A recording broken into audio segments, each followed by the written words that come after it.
everybody. Welcome. It is Monday. That's right. And happy.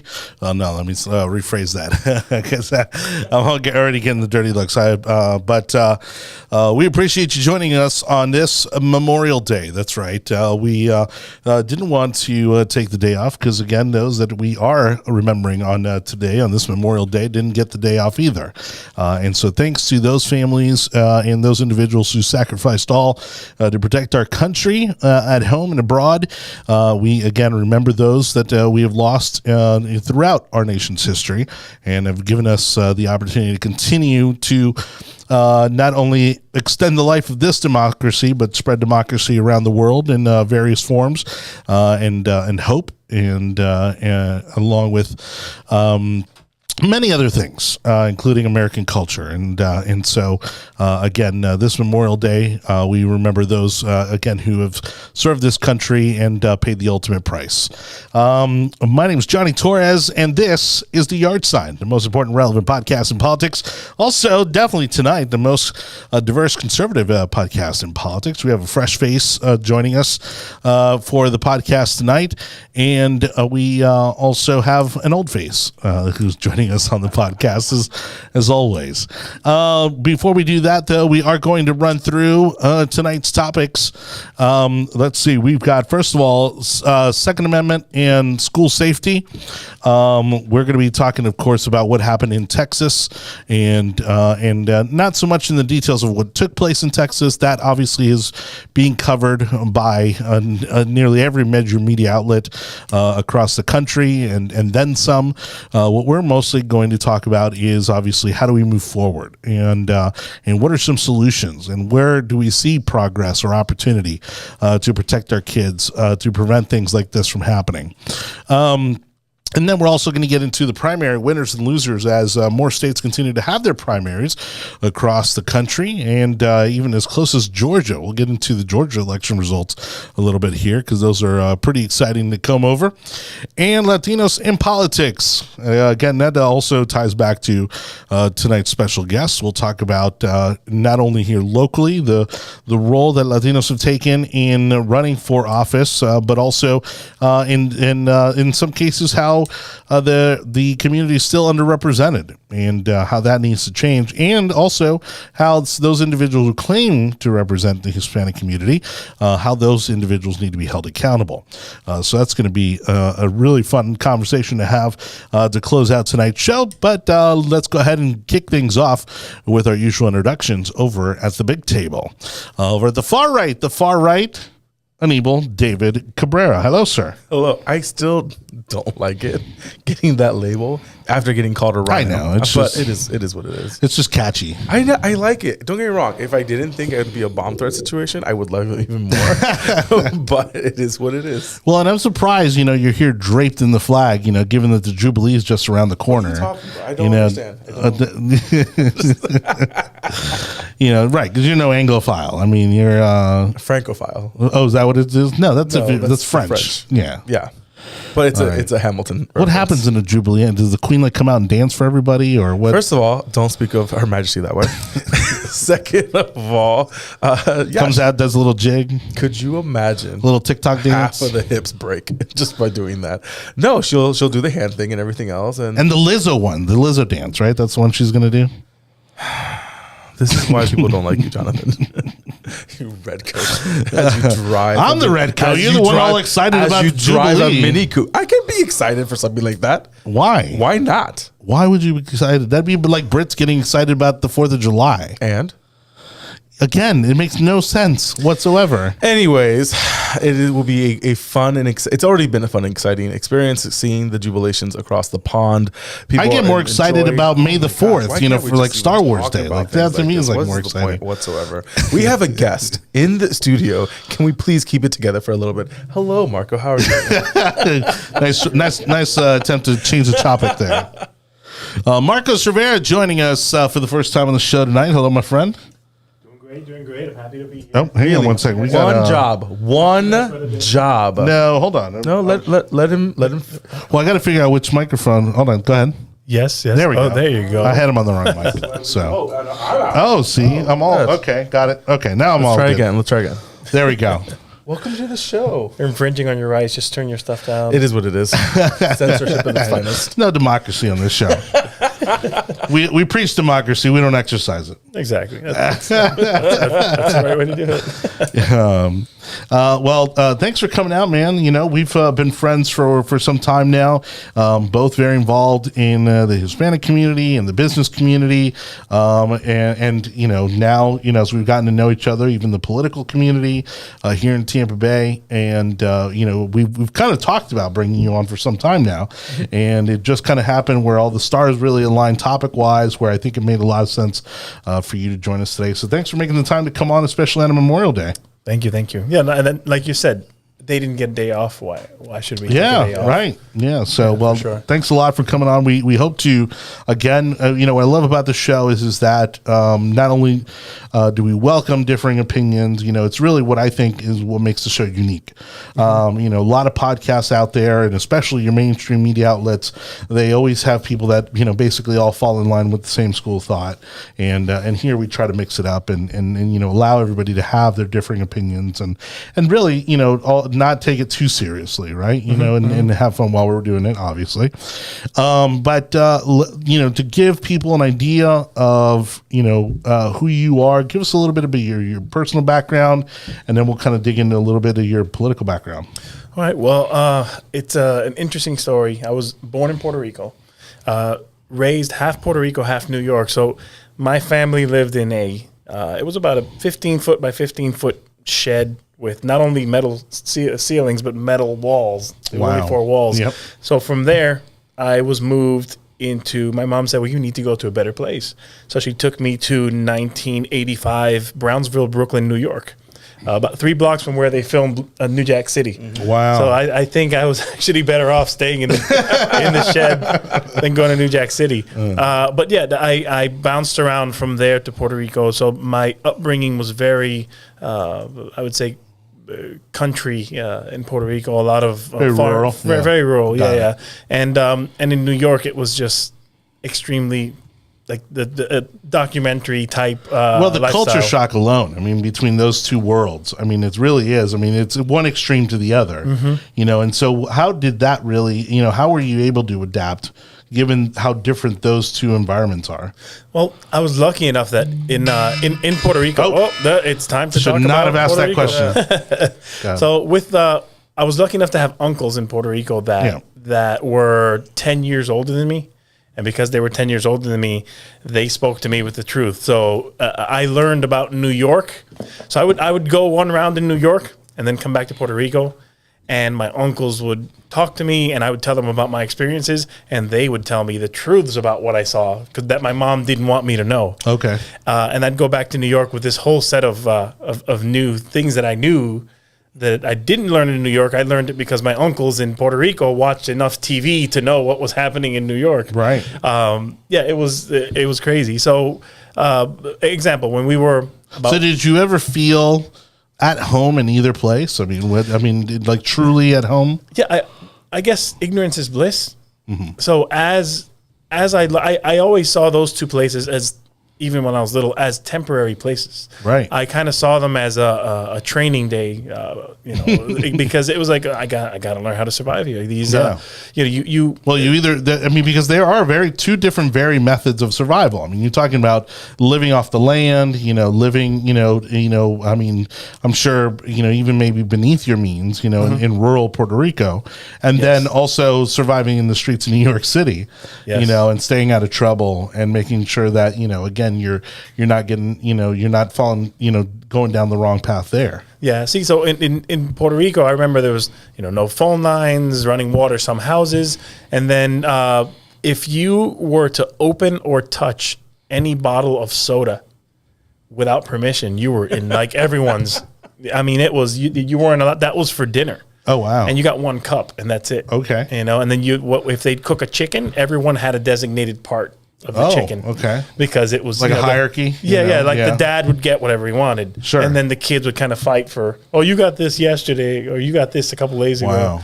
You've never experienced that when you're like Publix chicken is the best example. Like there's a hierarchy of who gets what in the Publix chicken or KFC, and like you'll be happy to get like a arm or a thigh maybe. Yeah. Or if Dad wasn't hungry, he wasn't eating, I get like the good meat. I'm like, what? I don't even like this. I'm still gonna eat it today. Yeah, and in New York, I remember one time I went. My mom sent me to the store to get some eggs and milk, and on the way to the store, I found a food stamp book. Oh wow, that was full. Oh man, it was $250 worth of food stamps, and I put it in my pocket. I found it on the floor, put it in my pocket. It's like hitting the lottery. Yeah, I know. I didn't know. I was like, I wonder if this is useful. I went to the Dominican store in the corner, and the guy was like, "Oh man, that's a lot of money. You could buy whatever you want here." Wow. Yeah, I ate a lot of clandestine food for a while. So. That is so Hispanic. It's not even funny. Yeah. It's cool. I just pull out the book. Did your mom ever find out? She found out when she saw that I was practicing these entrepreneurial ventures where I would buy candy with the food stamps and then sell them in school for cash. Oh my God. I did the same. That's brilliant. Yeah. And then I had actual money. Yeah. She was like, Yeah. Wait. So my stepdad actually is the one that discovered my money. He took it. And I never heard from it again. Wow. Yeah, well, I did the selling candy at school thing. So did I. But my mom was buying it at wholesale. You know, she was buying it at BJ's wholesale. We was in on it. To Sam's. Right, exactly. Brought it in a suitcase, actually. Yeah, exactly. I mean, and of course, you learn you always learn the first lesson, which is don't buy chocolate, especially in Florida. But now, again, here in the community, we cross paths through a mutual friend, Cesar Hernandez, who, again, also very involved in the community, both at the Hispanic level, the business level. He's done some great things. He's accomplished some great things, and also very politically involved as well. And so tell us a little bit about your local involvement presently. So I started in politics back in the Romney campaign. Okay. So they were looking for examples of Hispanic entrepreneurs that were doing well. And it just so happens that Romney was from Utah. I was working with a company that was based in Utah. They were very well connected with Romney. Oh. And they ended up contacting them and then telling them that it was right. Yeah, their contribution to the campaign was putting me on to speak about entrepreneurship. Gotcha. And giving Hispanics more opportunity and how America is the place to be if you want to start a business. Okay. And then, you've been involved with a number of elected officials and candidates, since then. What would you consider yourself politically? I mean, not to pigeonhole you, and you don't have to use a single label, but how would you describe your political belief system? Well, I would say in the middle, but then there's certain things that I'm a little bit extreme on either side. But no, and that's perfect, because again, obviously Anibal and I make no secret of the fact that we're conservative, none whatsoever. But one of the things we have been talking about lately is the fact that the Hispanic vote is not exclusive to either party. And the unfortunate thing is that for many years, Democrats have had a stronghold on it.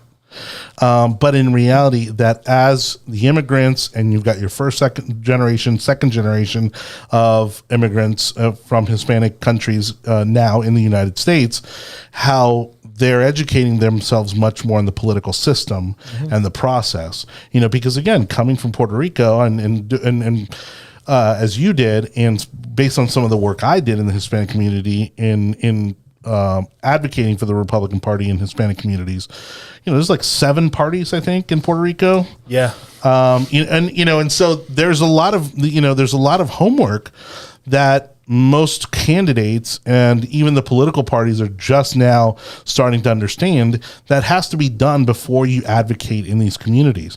You have to understand the differences in the political system in Colombia and the political system in Venezuela and the political system in Cuba and in Puerto Rico. And because in each country, it's so different. And if you don't know those political parties and who those players are, then you don't know how to speak to that community and how to say, well, here is how this all kind of lines up here. Because what's happened for way too long has been the literal translation, right? Republicans, represent a republic, and the Democrats represent a democracy. Well, that's not, that's not the literal. That's the literal translation, but that doesn't translate politically. Nowhere near. And so, you give me your perspective in terms of, again, coming from Puerto Rico and also living in New York and now being politically involved in Tampa. What has your kind of path been to kind of find yourself politically? So, I started in the music business in New York. So what I went to school for. Okay. And I met a lot of people from focusing on Afro-Cuban jazz, Afro-Caribbean jazz. I met a lot of Africans that were moved, because everything we do was based on things that they invented. So they were interested in kind of moving into our realm, and we were interested in looking at the roots of where they came from. Mm-hmm. You learn about the way they are, their lifestyles. And if you look at United States, if you look at the black community, mostly Democrat. But if you go in there and pick up from that black community, take out all the people that are direct first generation from Africa, very conservative. Right. Extreme. I mean, on the extreme where some Republicans would be like, whoa, that's crazy. Right. Yeah, and it's because that where they came from, there are certain standards. And if you look at Hispanic countries in general, most Hispanics, if you go down the list of what describes a Republican conservative, they'll check every single box. Mm-hmm. So they'll be like, gay marriage, we believe this. Abortion, we believe this. And church, we believe this. And taxes, we believe this. Perfect. Voting Democrat. Yeah, no, and absolutely. I don't get it. Right. Yeah, and it's a lack of education and a lack of information, really, as well. That because there isn't anybody handing you a pamphlet and saying, here's what the political parties represent, when you get your citizenship card. Now that maybe there should be, you know what I mean? But obviously, I mean, the citizenship test is hard enough as it is. So for them to go into politics, I don't think would probably be wise, and nor would either party probably want, to have the government representing, what they stand for, especially since, it does change and it's evolving and in some ways. But yeah, when you get your citizenship card, it's not like somebody's like, okay, now what do you believe in? And then, okay, well, this is who you should vote for, Yeah. And that's really the party's responsibility, but it's also where Republicans especially fall short. Mm-hmm. They don't, it really wasn't until the Romney campaign where we took a beating that the party really started investing. I mean, and truly investing heavily in the Hispanic community and putting high-ranking people within the party that of Hispanic descent, that knew the community, knew the environment, knew all the nuances, to where now you've got, we're looking at 10 years later. Since a lot of those initiatives have taken place. And so now we've got people in those leadership roles. Shout out to my buddy Jaime, who, he is a Cuban immigrant who, from Miami, who literally from the grassroots has worked his way up to now becoming, the Hispanic, the national director of Hispanic outreach for the Republican Party. It's unbelievable. It's an incredible accomplishment, and he deserves it. I mean, he's one of the best. And one thing I know we talk about all the time is what kills Hispanic unity is the different countries we come from and our perception of politics from there. Right. So they come here, and there's always like this thing that Venezuelans are just as far right as they can go because on certain things, because look at where they came because from. of what's happening. Cubans, the same thing. Right. And then you have people in South America that kind of like socialism. And then they come here and they're like, I kind of like. I mean, Colombia's Colombia just had and actually I need to look up those results, but Colombia just had their presidential election over the weekend. And it's remarkable given how close in proximity they are to what's happening in Venezuela. And there is still a guy who is one of the front runners for president, who stands for it's the same socialist policies that has destroyed Venezuela. And I just I can't wrap my head around, how they can be that disconnected and not, look at and see that 1 and 1 equals 2. And the politics there. So I've been in Colombia, in Cali during elections, and again in Puerto Rico during elections. And you've got this little town, and there's a giant pickup truck with 5 speakers sticking out that says, Jonny es para ti, Jonny es para ti, Jonny es para ti. Right. You hear that because Jonny decided to pay to drive that truck through there the last 3 months. Everyone in that town's voting for Jonny. Right. It's the only thing they heard. Yeah. So that's politics. It's very grassroots. It's marketing. Yeah, very grassroots. Yeah. All right. Well, thanks, Marcos, for joining us tonight. We did kind of touch on what's going to be our last topic of the night there a little bit with that opening conversation with Latinos in Politics. But let's go ahead and open up with the unfortunate incident that happened in Texas. And like I said at the opening of the show, we're not going to get into the specifics of what transpired in Uvalde, Texas. There are plenty other platforms that have done that. They've dissected that, continue to do so.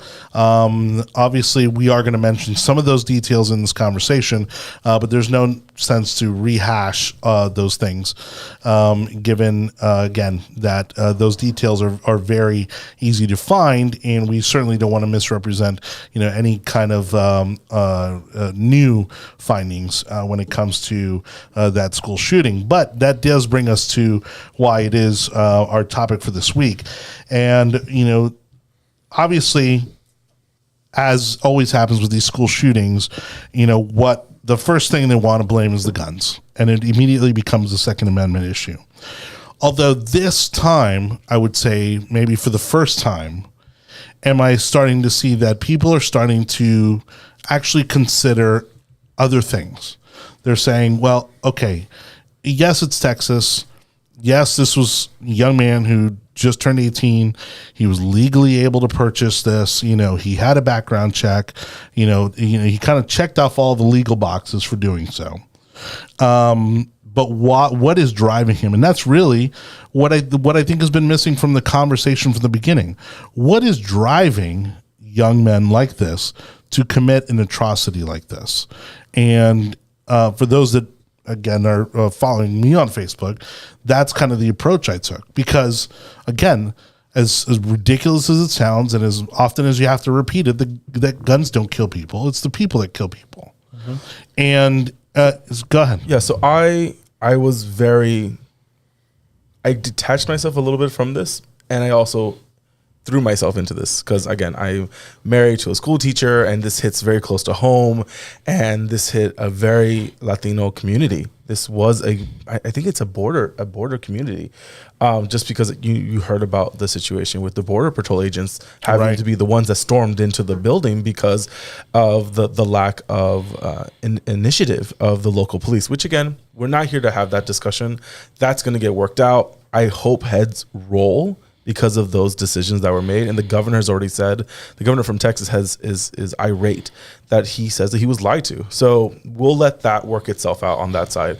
But I kept on going back to the article that Charles, oh my God, I'm completely missing his name now.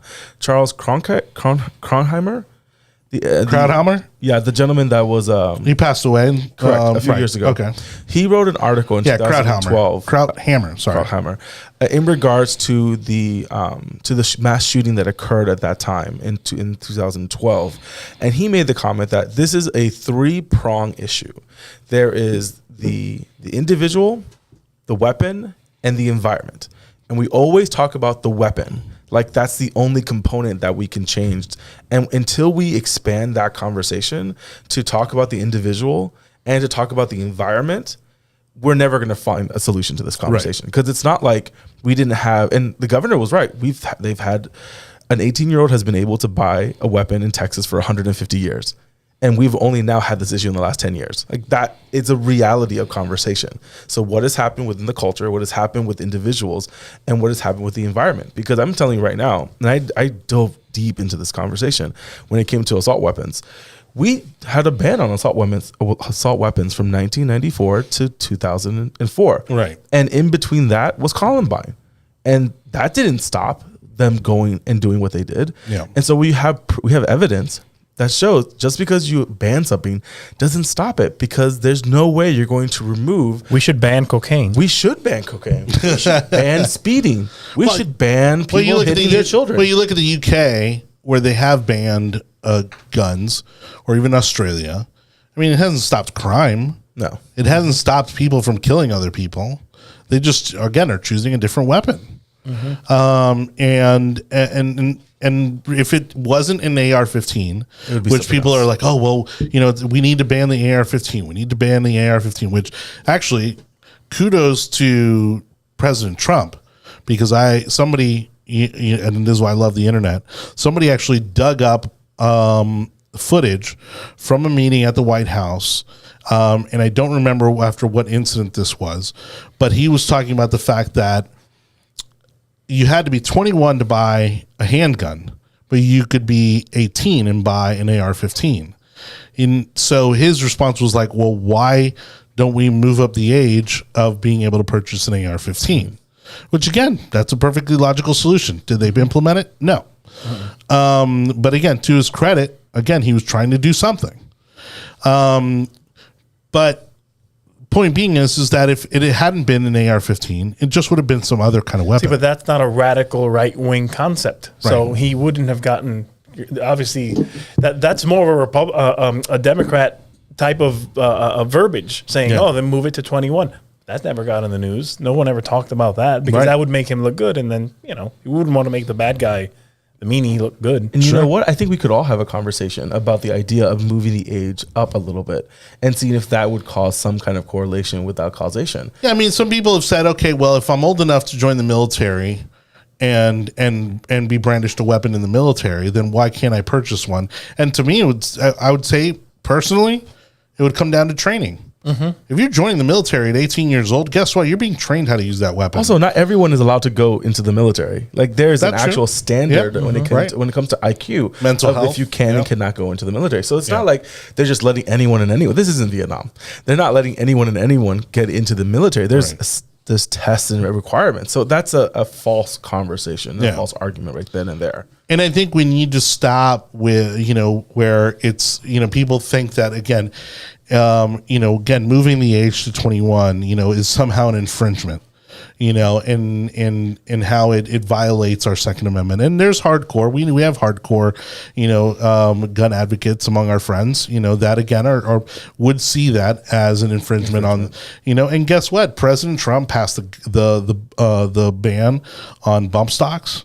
And there was another ban that was gun related that he also passed, but again, like the times are different, and so that's not to say that I definitely think by all means we need to protect the Second Amendment, but also I think it needs to be modernized and it needs to be looked in a modern way. I don't believe we should even touch the Second Amendment. I'm definitely not willing to go down. In the sense of creating again, moving up the age on an AR-15 from 18 to 21. I think we can have a conversation about that. But again, I'm not saying to restrict. But we go back to the same conversation. We're talking about the weapon, not the individual. And if we really want to talk about individual, Charles was a psychologist in the 70s, where it was much more easier to commit, and I'm going to say it was easier to commit people into mental institutions than it is now. It's almost impossible to do that now. Or the facilities don't exist. Or the people. Well, there are some facilities that still exist, but nowhere near they were back in the day.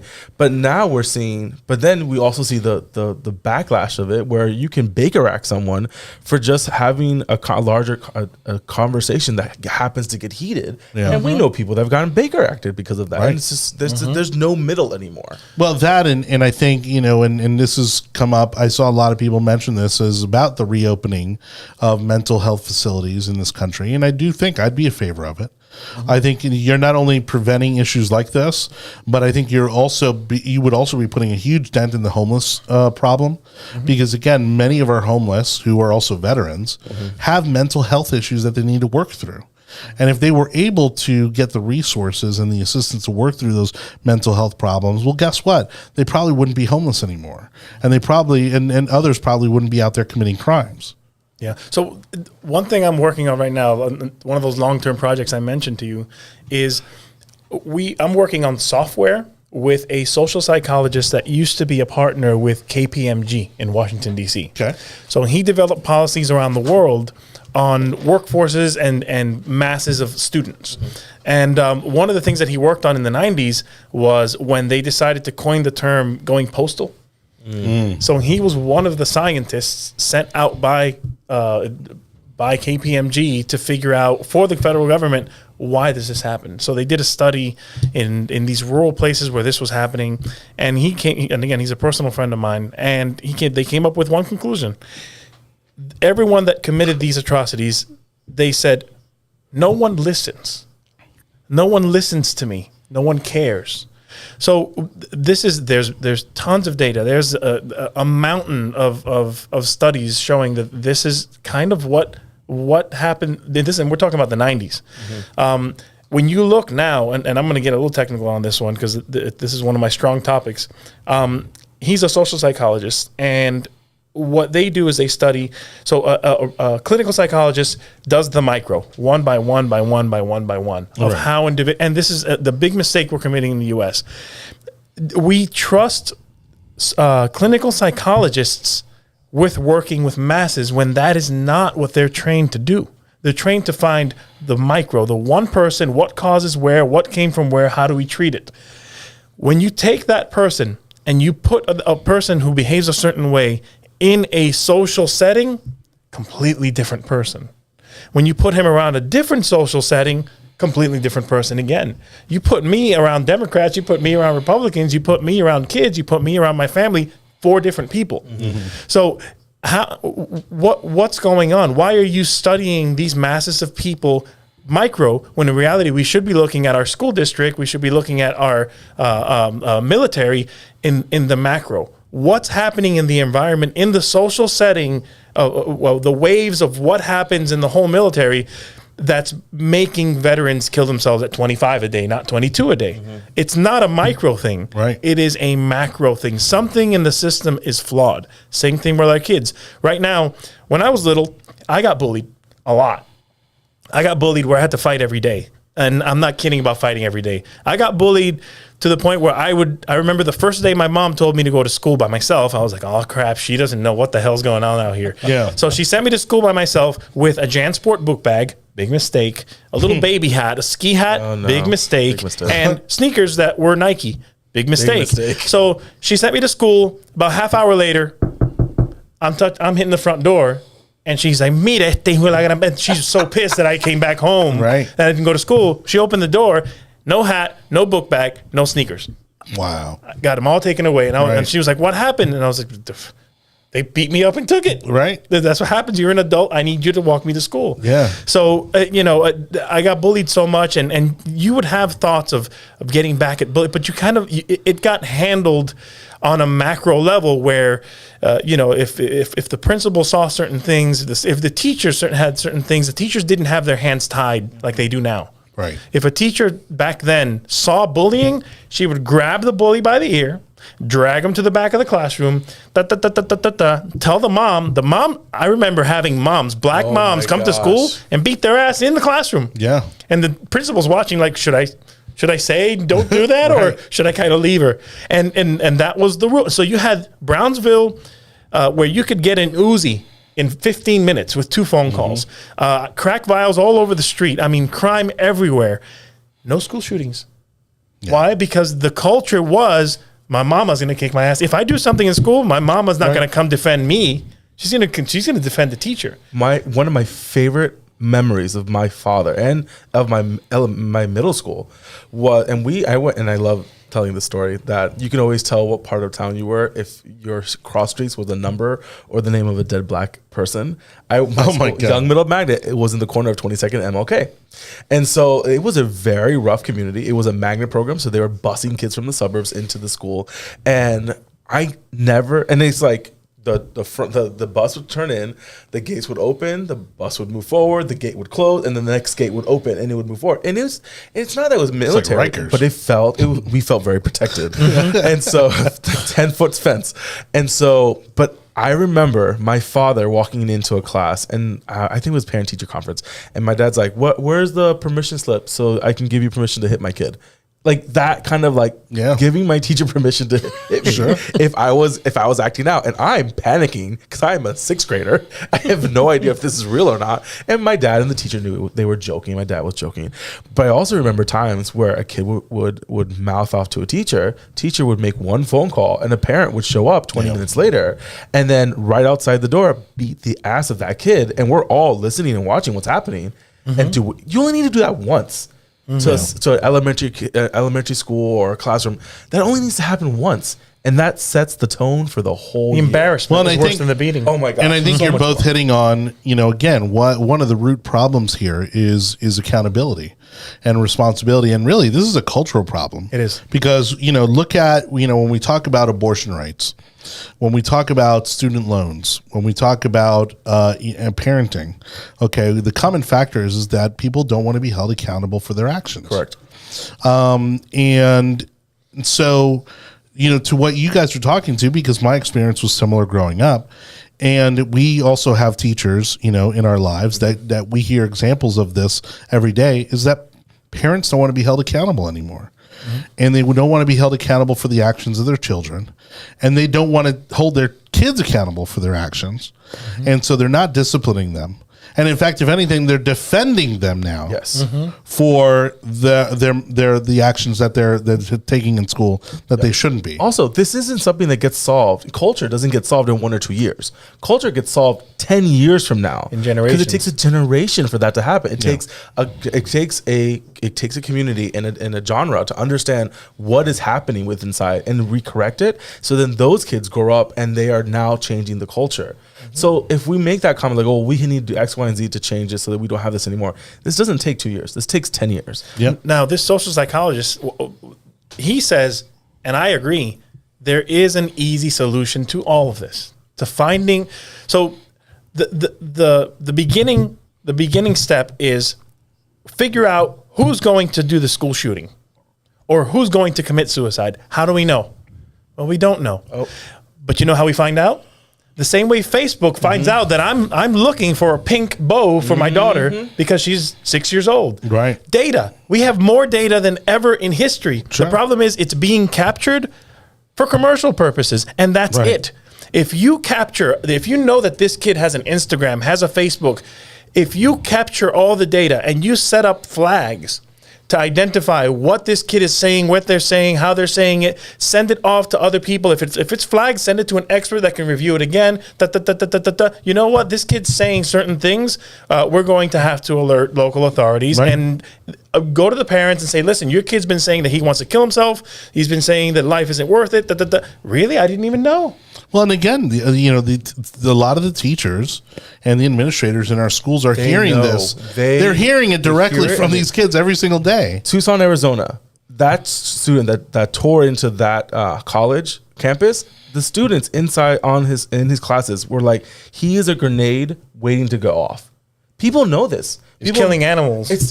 People understand that there are flags, and we're going to get into a larger conversation, which I hope this incident is able to push it forward. That what is the point of hiring all these social workers? You don't want police? That's fine. So we're hiring social workers. If we have tips coming in down the line and you're not doing anything about it, what is the point? No one is. And so again, in Texas, heads need to roll. Well, I mean, look at what happened in Parkland. I mean, you had the FBI watching him. You had the county sheriff watching him. They all had the information. They knew. And how difficult was it? And they ignored it. And how difficult was it to get rid of that sheriff? Right. That sheriff who had on trained top of that resource officer, everything, and was defending the resource officer. And it's like, and the governor, I think something had to be done. The governor had to get rid of him. Well, and that's sadly the part about what happened in Texas in all of this that could have been prevented. Or at least to an extent, right? Because the most heartbreaking part about what's come out of Texas has been finding out that you had a team of police officers in the campus, in the school, feet away from the killer, and just stood there for an hour and just hung out there for an hour, when they could have easily have taken him down, and they could have saved a lot of lives in the process. Yeah. And because of the decision of one man, we now have about almost 24 casualties. And I'll say this, I really want to preference this and say that we should not do Monday morning quarterbacking. And that's not what we're trying to do here. No, those are the facts so far. What we're trying to do is understand what happened as citizens and see where the elected officials are going to make those decisions and changes. Because if one person has that much power to make that change, even after you're hearing additional gunshots firing and kids calling from inside the room, right? And no one made this decision, where an outside force of police officers, border patrol agents, had to come in and kick down the door and shoot him. someone has to be held accountable. We've gone too far. And again, the media is focusing on the weapon, and that doesn't solve the problem. The problem is the culture, That's the easy environment, target. the individual. Yeah, the that's weapon- the easy political target. Yeah, you're saying the weapon. So they go to the weapon, and so the cause is the weapon, and the solution is social workers and mental health experts. Yeah, okay, so we did a calculation the other day in, let's say, Hillsborough County as an example. We've got 230,000 kids. In order to give each kid 1 minute, in order to give each kid 1 minute, we would need over 400 counselors. We would need to pay about $23 million a year, and they would have to figure out some kind of logistical system to get 1 minute with each kid in the county per year. Yeah. Not per day, not per month, per year, and it would cost $23 million. Are they but- going to do that? No, but every kid doesn't need a minute. That's the problem. They need to identify. So where are we getting the data? Where? How many of these kids have social media? How many of these kids use computers? All of How many them. of these kids text? All of them. Yeah. So why aren't we? It's right there. The data's not like we have to go look for it. Just access it. Get the companies that are there. Access it. Get it. Start. The problem is that doesn't make us money. That doesn't make them money. No, and the other problem is that prevention isn't sexy, right? Like the fact is that if you found a kid and you prevented him from committing some sort of crime or some sort of atrocity, how would you know? We prevent a lot of bombings in the U.S. Right. We prevent Yeah. a never hear lot of about it. bombings in the U.S. Right. And you never. But that's the thing. We're talking about the individual, and now let's figure out about the environment. You know how much we have spent to fortify our schools, building bigger gates, building security systems, building out centers so then they're able to get in, building two-way walkie-talkies, building out schools. So Well, there's that a was the second thing. exit. This school- But we have spent so much money and so much training for these. There was a training a few weeks on this facility for an active shooting. And you're telling me that no one was able to figure out what they had just heard? And And they had the latest equipment and surveillance equipment. They had cameras everywhere. They had. And so we have spent so much money. Where is this money giving us when it comes to dividends? Because we're not seeing it. We're not seeing why is a school door able to be kicked in so easily? How come I can't do that in an airport? Right. I can't do it past the gate. Yeah. There's no way in. No, and that's the thing. I mean, you still have schools that some of them, are about 100 years old, in our school system, so they have to be retrofitted, and honestly, that type of security costs a lot of money. But again, do you want to put a price tag on a child's head? And If they were to tell me, I'm against taxes. If they were to tell me, Marcos, you have 3 kids. I have 3 kids that are going to school right now, public schools. You have 3 kids. We're going to have to tax you 2% more every year, and it's going to go directly toward securing this. I'd say yes. If you could trust the school system, to That's the actually- problem. The money doesn't go there. Yeah. Out of that, the 2%, when you look at the end, it's like 0.1% of that. If I could trust that my additional 2% would go to higher pay for the teachers and providing more for the administrators and providing training and everything else, then yes, I'd be much more willing to do it. But I mean, again, we couldn't even get the last tax increase to cover all the air oh conditioning. my gosh, no, No. because of turf and new playgrounds and That's everything. not important Teslas. until No. the summertime. No, football fields are important. Yeah, exactly. But no, I'm going to tell you right now, the conversation is going to turn eventually when it talks about how police officers are not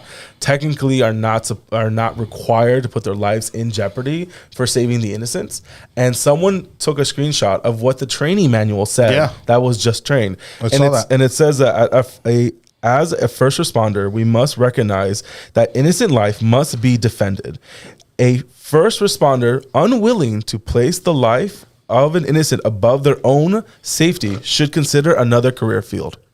That's the reality. We are as a police officer, we are giving you a lot of leeway when it comes to the civil liberties of individuals. And that's the thing, what I don't understand. And because of that, we are willing to give away a few things to ensure that if someone gives a phone call to them, that they come running. That's the part about what happened in Texas that I don't understand, because you eventually had about 30 officers there, I think, while all this was happening. How is it that one man was able to convince 29 other police officers not to go in there? Because I'll tell you what. Sounds very military. Look, I'm not. I don't own a gun. I don't own a concealed weapons permit. Like I've only ever shot a gun maybe twice in my life. Like I'm not, Mr. Shoot 'em up, and that sort of thing. But if I were a trained police officer in a situation like that, I would like to think that in that situation, I'm going to say, "Screw you! I'm going in there." I mean, because if not, then why are you there in the first place? Yeah. I mean, and it shouldn't be that much money to have. Let's say you do have SWAT type body protection, body armor, which is who they were waiting for. Yeah, but a school should not. I mean, I'm sure that with maybe 10 or 15K, you could have completely put those guys from head to toe in full SWAT armor. Not even that, but a lot of those guys have that gear in their cars. Right, or seemingly, at least perceptively, they tend to carry equipment like that in the car, in their police cars, and you're talking about an 18-year-old who with little to no training, and you're going to tell me that a police officer who trains on a weekly basis doesn't feel confident enough in his own abilities to go and confront an 18-year-old who just purchased a weapon a week ago? To be completely honest, the way I saw it, the amount of ammunition he had, the weapons he had, over 1,000 rounds. It's unfathomable that he only killed 20-something people. Right. Because, I mean, someone that knew what they were doing, it could have caused total carnage. Also, he was shooting. He was trying to get onto campus, and he was shooting into the school, and they locked down. And then he made a lot of noise before he got there. A resource officer drove past and didn't see any. Again, the time. So the FBI. I think what I heard was that a teacher let him in. So the FBI left the door open. Oh, teacher left the door open. So the FBI is definitely needs to do a minute by minute review of what happened. And again, we have so much money and so many intellectual people in this country to figure out how we can see the gaps in the training and fix it. Yeah. Because this should not happen again. I mean, the amount of money and resources that we have in this country, and you're telling me that we can't take out a 19-year-old, 18-year-old kid? Yeah, if you can, to what you were saying, and to summarize, the conversation, if you can trace and track down somebody who is willing and able to and possibly going to commit, a terrorist incident, okay, because our federal government does that all the time. All the time. How are you not able to hide it? Yeah. These people hide the fact they're going to commit this crime. Sure. These kids don't hide anything. Right. They're on Facebook. I'm going to shoot up school tomorrow. And it's so public. But the thing is, this is not even this is an issue with a larger situation, that there are these kids, that these Zennials, the suicide rate is so high with these kids. Yeah. And the fact that they don't feel included, they don't feel put together, they don't feel like they have a community. And again, we're seeing the ramifications of 2 years of isolation. Yeah, What happens when someone is isolated for 2 years and then the internet's the only thing they have? Well, and we can talk about this for hours. Well, because one of the other components about this that we didn't talk about, which we're not going to get into, but is also the fact that that both he and the Parkland shooter, along with I believe some of the others who've committed similar shootings, have come from broken homes and broken families. And the effect that that's having on these young men. And again, there's a deep rabbit hole you can go down, especially given where we are culturally in regards to young white men. See, and that it happened to the black community when you broke black community. And you look at the 60s. Yeah. And I've been watching a lot of stuff about the 60s documentaries and reading about the 60s. We're just finishing Wild Wild West. Oh, the craziness of the 70s. Oh my God. Yeah, but you had we're in such wild country. We're in such chill times. Yes. Because we don't have Vietnam happening behind us. We don't have people coming back in body bags every single weekend. And like people getting shot on college campuses from police officers. There's things that again, my father tells me all the time when something crazy happens in the United States, and he's like, but you weren't here during the 70s. Right. I'm like, damn. Yeah. The perspective that we get from it. Yeah. Okay, continue. But no, but the black families it was a very strong family unit in the 60s. The father was always hardworking. It's kind of like a everybody hates Chris type of situation where the dad was a strict dad. If you look at James Earl Jones and some of the plays that he did, they were all very strong father, instilling those values to their kids. This is what they did. But then suddenly, because of the which people can argue what it was, they started incarcerating a lot of black African American men You took the father out of the house, you started having these broken communities. The plague of drugs. The plague of drugs. Yep. You know, so and now it's happening with white America. Mm-hmm. You know, in terms of mass shootings and things like that. In terms of regular crime, go to Puerto Rico and see how Puerto Rico's doing with crime. Go to Chicago on a weekend. Go to New York and now. see what happens. Yeah, Yes, New York bounced back. It is sad what's happening when it comes to school shootings and everything else. But let's not be. And we mentioned 3 of the most strict gun law places in the U.S. Yeah, let's not be ignorant on the fact that if you want a gun in the United States, you can easily find a gun. There's no law that's going to change the ability to find a weapon, which means that you have to figure out another way to attack this in a different angle, because you just focusing on the weapon is not fixing anything. It's just pissing off the country, because now everyone goes back into their corners. Pissing both sides off. Yeah. Because and again, we've had this conversation. I do not want to touch the Second Amendment whatsoever. I think it's one of the most powerful things. And it's not going to stop it. It's not going to fix it. But then again, you have the conversation of what is considered you taking away. Because it was in the, oh my God, I wrote all this down. In 1934, they actually built the department to be able to find firearms and everything else. And then in 1968, they did with the assassination of JFK, MLK, and Bobby Kennedy, they did the whole controlling the felons could no longer buy weapons. And then in 1994, which was such a stupid law, but it was the assault weapons banned, and the Bradley bill, the guy that was the press secretary for Reagan, I'm getting that wrong, but he got shot during the assassination attempt, and they added it something else. So there have been times where this country has done this before, where we've had laws in regards to limiting who can and cannot purchase a weapon. Some were a little bit smart. Some were very dumb. Yeah, but let's have this conversation. I think it's going to be very difficult for you to get people to say, if you have a mental disorder or you've been diagnosed with a mental disease, does that mean that you now no longer have the right to have a Second Amendment? Well, that's why a very tricky road to walk down. Well, that's why veterans are the first to speak out against that, because again, a lot of them could easily be diagnosed with some sort of mental health issue, or if you're on the spectrum, stripped of their Second Amendment, or if you're on the spectrum. And actually, this is a huge problem that people are not talking about. And they will tell you, veterans will tell you, that the reason they don't go see a therapist, they don't go see a psychologist, or seek any kind of mental health is because they are afraid of being stripped of their Second Amendment. Yes.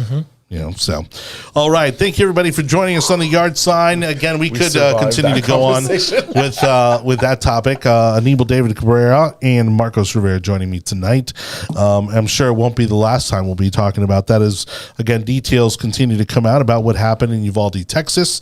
And taking a look at now is primary results. We'll get through these pretty quickly here as, again, America starts to make their way to the ballot box. And really, this is not only a referendum on Donald Trump and his chances to possibly win the presidency again in 2024, but this is also a litmus test for Republicans in the midterm elections, these very midterm elections in this upcoming November, and possibly what could be not only a red wave, but possibly a red tsunami, as many are predicting. And so, Anibal, if you want to go ahead and pull up the primary results for us and give us a quick breakdown on who won and who lost.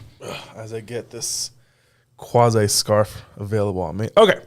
So last Tuesday, primary results have come in, and as some may have expected, Trump's endorsement won a majority of their positions again. It's still with the governorships, it's still 50-50. When it comes to Trump endorsement of winning or losing, it's 50-50. He picked up a win and a loss in that category. In regards to the Senate, he is still 6-0 now. So he has lost no Senate endorsement races, and there's 11 remaining and one dropped out before the actual election. When it comes to the House, he's also 67-1. And we all know who that one was. And so only with a remaining of 41 left. So right now, his average is still an A at 93% when it comes to his percentage of endorsements being a positive. And so at the moment, it's 94 wins and 7 losses. But Georgia is a really good example of, again, how even the Republican vote isn't, isn't a Trump diehard party. There is still a lot of independent thought, behind those who are voting within the Republican Party, because we saw Brian Kemp win in Georgia, who again was not the Trump endorsee. It was actually Perdue. Perdue got destroyed. Absolutely destroyed. Now Governor Pence did endorse Kemp, which is interesting. Not that I think Kemp. I don't think Pence moves the needle. No, I think the governor from Georgia was going to win no matter what. I don't think. Yeah. I don't think there's enough of a push from that situation. And then the Secretary of State, who Trump also hated because he wouldn't challenge the election results and all that jazz, he got reelected. So there's 2 strikes against Trump there. But then Marjorie Taylor Greene, who is very much in Trump's pocket, she wins reelection very easily. And again, that she's absolutely in Trump's camp. And so it goes to show that again, like, you know, the Trump vote is, and the Trump endorsement is still very powerful. But I think, you know, the voters are still going to do their homework and they're still going to trust their instincts. And it goes back to, as we always say, all politics is local, you know, and people know what's up and what's down. Georgia is a very interesting race. Walker won his primary in Georgia. Herschel Walker, that's right. He won his. Georgia 12, Rick Allen won his. A lot of the Georgia, Buddy Carlton won his in Georgia. A lot of the Andrew won his Georgia 9. So it's funny to see which ones win in Georgia and which ones have lost.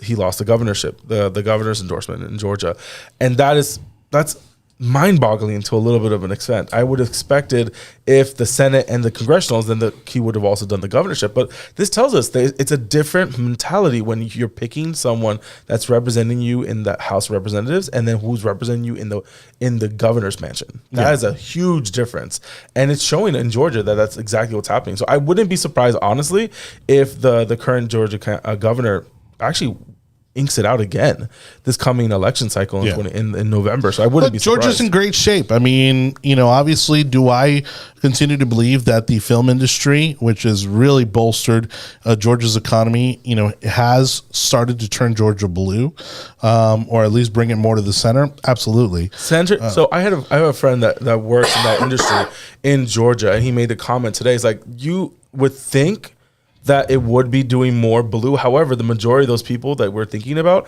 are flying in for the parties, for the events, for the studio sets. They have second homes, they have condos, everything else, but they still live on the West Coast, or they still live in New York because they don't want to live that. They don't want to lose that lifestyle, but they will come in for the culture.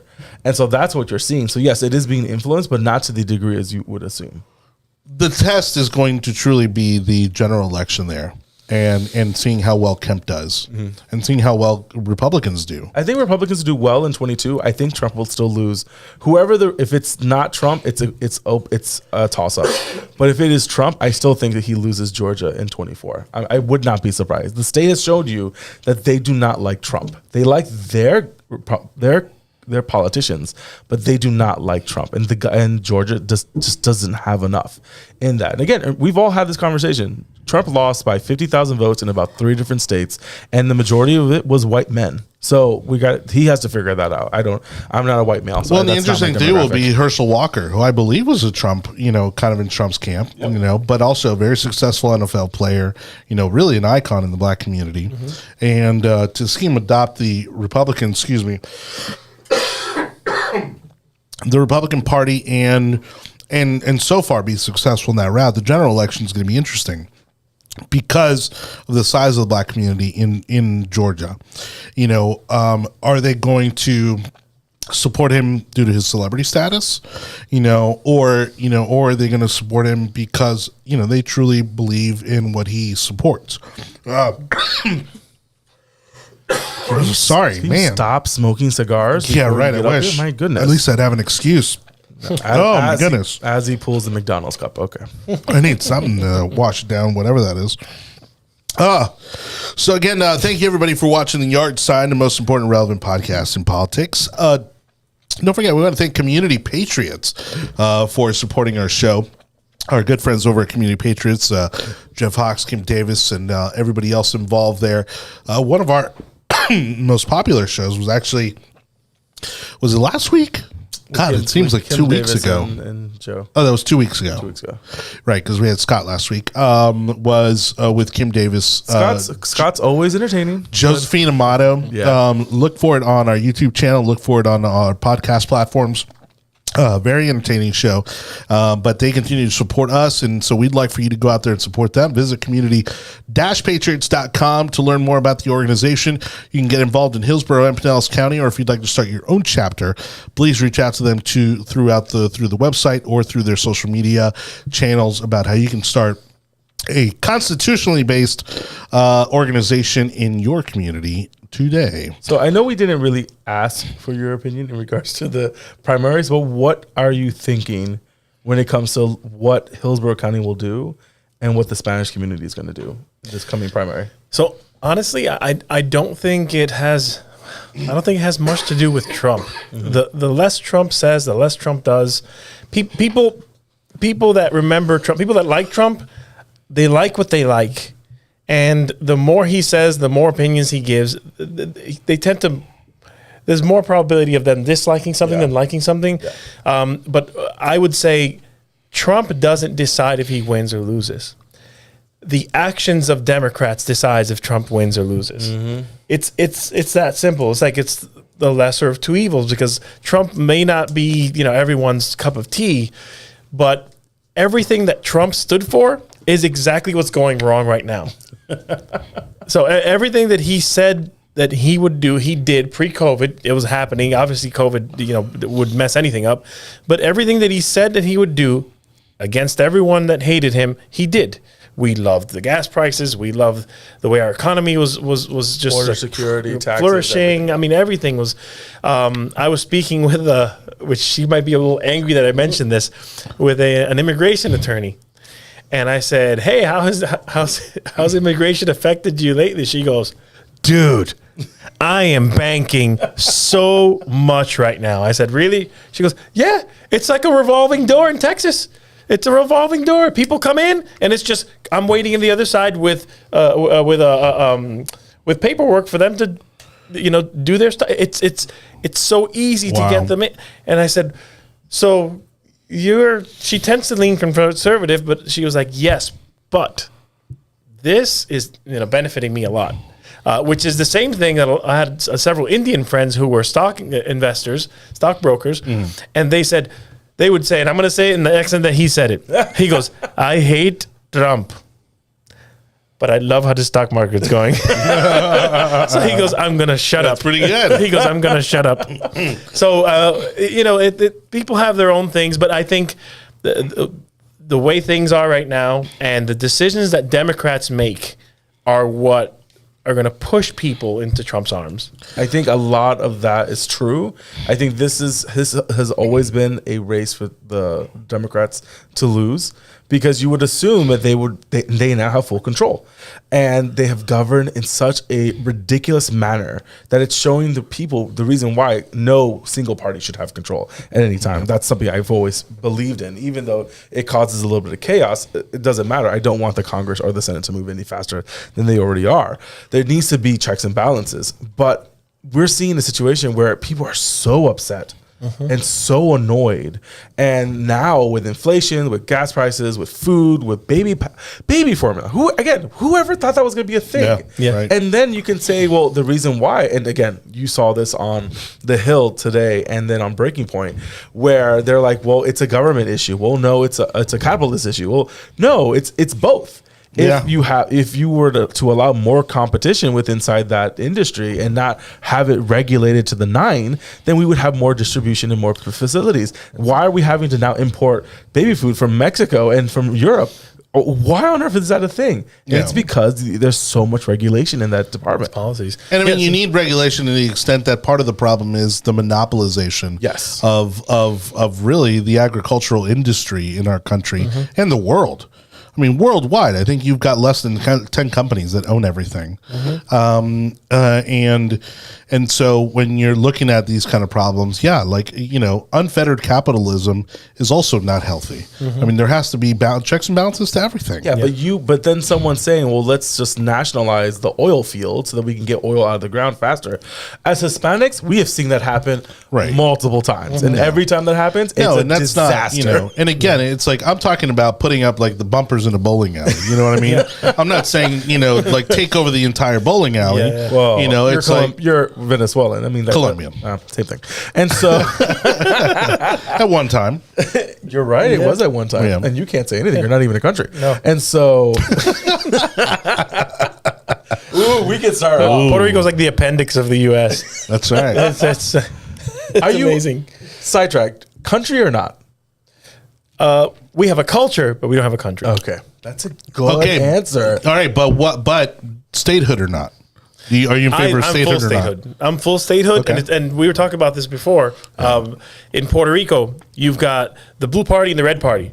Well, the blue party's PNP, which is Partido Nuevo Progresista. And they lean conservative. It's weird, because you've got full-on Biden Democrats and full-on Trump supporters in the same party that both want statehood. It is just a statehood party. No, it's it's not a partisan issue. No. Yeah, and then you've got the other, and then you talk about Trump within the party. They beat each other up. You talk about they get together, and this is one problem that Trump had in Puerto Rico.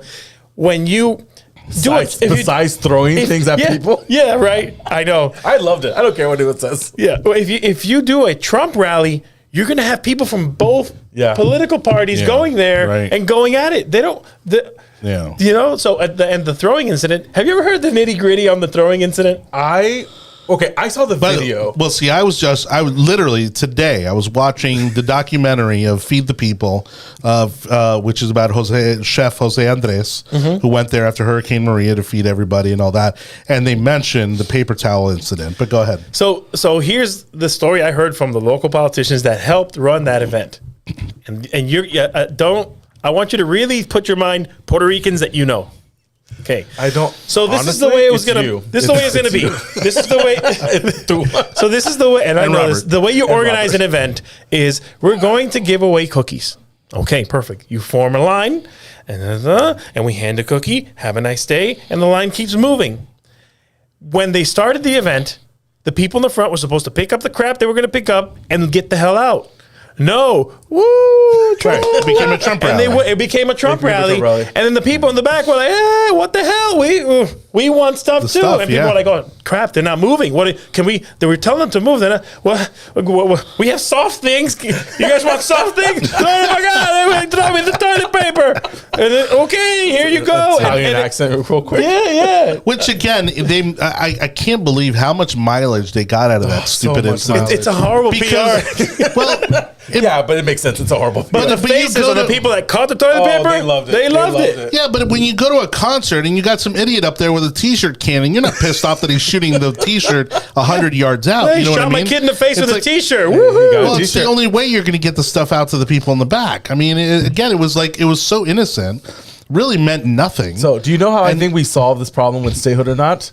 Florida absorbs Puerto Rico with toilet paper. Yeah, I mean, that's paper it. Towels. That's it. That's no, it. That's it. That's it. I think if we could do this, get the Latinos in Florida to vote to see if they want the Daddy Yankee Kingdom to be part of Puerto Rico.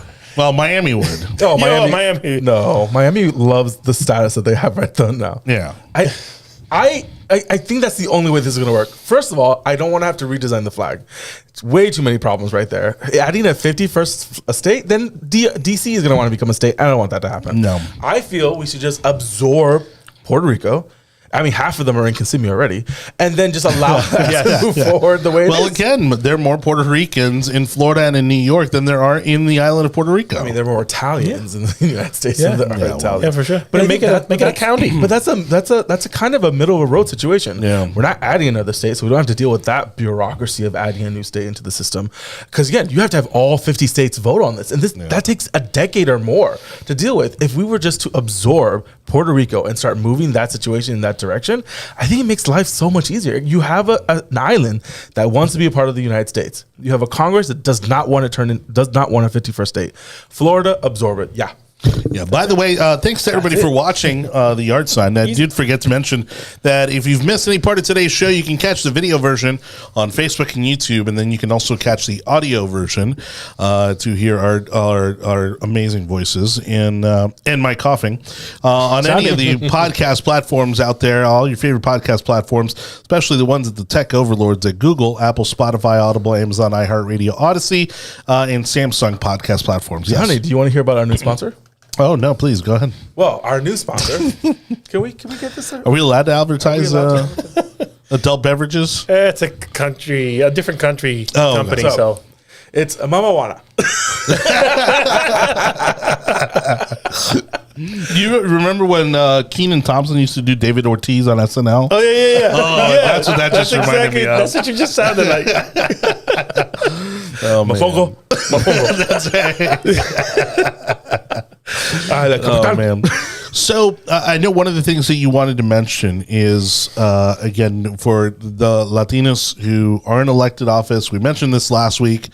Actually, funny. We were talking about how really, I mean, it's going to be probably, I would say, another 15 or 20 years, but. And I've been telling this to people since I moved here in 2006. I go, watch, we will be what Miami is today. We're just 15, 20 years behind. Mm-hmm. So wherever they are, that's where we are going to be. Mm-hmm. And more so for Tampa and Pinellas County, I think it's not going to be as much for the surrounding counties. But when we talk about the power of the Hispanic vote, and again, one of the things that I think has held it back is that we are not in concentrated areas like they are in Miami, right? Like you have in Southwest, like you have in Hialeah, like you have in Doral, like you have, right? Now it sounds like, you can mention any neighborhood in Miami and it sounds like it's but at the time it was like Hialeah, it was Calle Ocho, it was, Southwest Miami. And what's interesting again here is that we've got the old Cubans that have been here for 4, 5, 6 generations, right? Like your Gonzmar Cubans. Mm-hmm. And then you've got your new Cubans and your new immigrant Latinos who've been here, either they're the immigrants or they're first generation, maybe second generation, mm-hmm. and how different those two segments are. Yeah. And how really the newer community of Hispanics in Tampa Bay aren't represented at any level of government at all. I mean, you look at the city council. You've got Charles Miranda, mm-hmm. Who again, great guy, but again, he doesn't have that immigrant perspective anymore. And you look at Guido's, third generation, I think, and he's half. Second generation, and he's half. He's half Cuban, half Italian, half Cuban, right? And he's, I think, third or fourth generation. Yeah. And then the closest thing I think we'd have was like Luis Vieira, in the whitest part of the city, New Tampa. Mm-hmm. Right, in one of the more affluent communities in town. And so I think one of the things that funny, I'm sure you've had these conversations with Robert, mm-hmm. with our friend Robert Barrero and Caesar, and I've had these conversations with them as well, which is that it is like building that, right? Like mm-hmm. finding those opportunities and building that and starting that foundation of creating a platform to have that representation. Mm-hmm. You got to start at the city level and then kind of work your way up, county commission, state legislature. Mm-hmm. What's your kind of take on that? So in Hillsborough County, I would say it's exactly the same things happening in Hillsborough County locally as it's happening nationally with Democrats. Mm-hmm. It's Democrats' race to lose. Hillsborough County, it's Republicans' races to lose. It's all in the Republicans' hands. Democrats, everything has gotten blue because Republicans, be completely honest, have been fairly useless in the last, I'd say, 16 years. 10 years. Last 3 cycles. I'll give you that. Last 3 cycles? Yeah. Okay. All right. So, the cocoon started 16 years ago. It gave birth 10 years ago. But yeah, it's so this is how politics is with the people from, let's say, Puerto Rico. Puerto Rico, Colombia, Panama, Hispanic countries that actually have economies and things that are going on. Dominican Republic's the same way. The Dominican Republic is the way. You guys produce a lot of crap. Just a lot of money gets stolen. So No, we massage it to different locations. there you go. But yeah, so politics is so grassroots that it starts with local politicians sponsoring festivals called Fiestas Patronales. They have a different name in Colombia. They have a different name in Panama. You guys have a different name. But actual government officials paying for festivals for the people. And depending on how good that festival is, and if you go out there and shake hands while it's your term, and how you address people's concerns, how secure the actual festival is, the artists that come in, the organizations that you guys are donating to, because of all of that in Puerto Rico happens every year in every single. We have 78 different cities, municipalities, and it happens in every single one. Yeah. So if you want to do politics in Hillsborough County, in Tampa, and really get to those people, listen, I work with Viva Tampa Bay. If we do Viva Tampa Bay, 18,000 people. Right. Name a political rally or political party or political event or anything that can make 18,000 Hispanics vote. Oh, Hispanic. No, I was going to say a Trump rally. Just like you get 18,000 people at a Trump rally. Exactly, and again, that resembles more a festival than it does a political. Yeah. We were at Margarita Fest over the weekend. There were a lot of hunkies there, so it was a great way to get 7,000 white people to come up and a sprinkle of Hispanics and blacks. Yes, people forgot that that's really. I mean, you go to New York City. That's how New York City. That's how they do it. That's exactly. Well, and seeing to your point, the thing is that. That's never been done that way before, right? You know, you actually see it in Miami. You see some of that in Miami. Even Calle Ocho, all the politicians are right. there. Exactly. Calle Ocho. You know, but it's something that hasn't come to Tampa yet.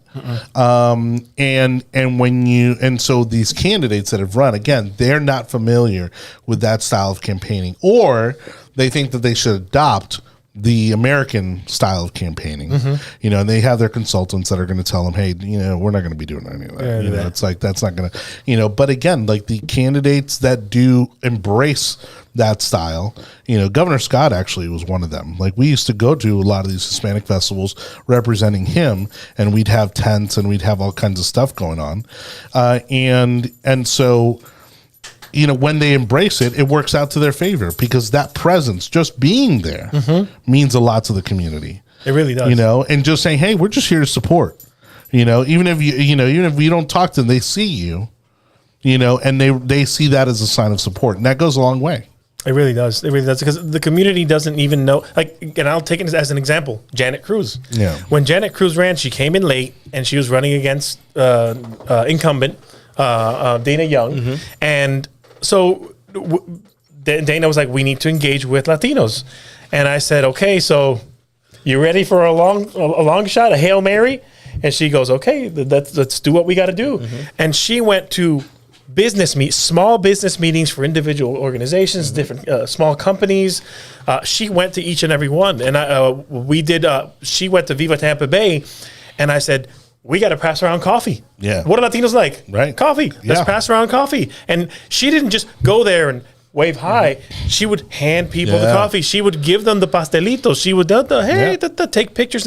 See, and we did that in Pinellas County at a Latin festival out there. We had a Republican tent, and shout out to Shelly Hernandez Miller from Pinellas and Indian Rocks Beach, and that to me, you know, was funny because again, sometimes you forget, you know, like you forget or you ignore kind of your roots and you know, you kind of set that aside because you're like, oh no, there's no way that would work here. But we see that now. What does Bang do? And we had a line. She was giving out espresso at the tent, and there was a line around the tent. You know what I mean? And we got so much exposure for it. But this is the thing that we have. The new Hispanics that have moved into this community, the Puerto Ricans, the ones from the island and from the mainland, are almost 2 or 3 generations back behind the Cuban Americans.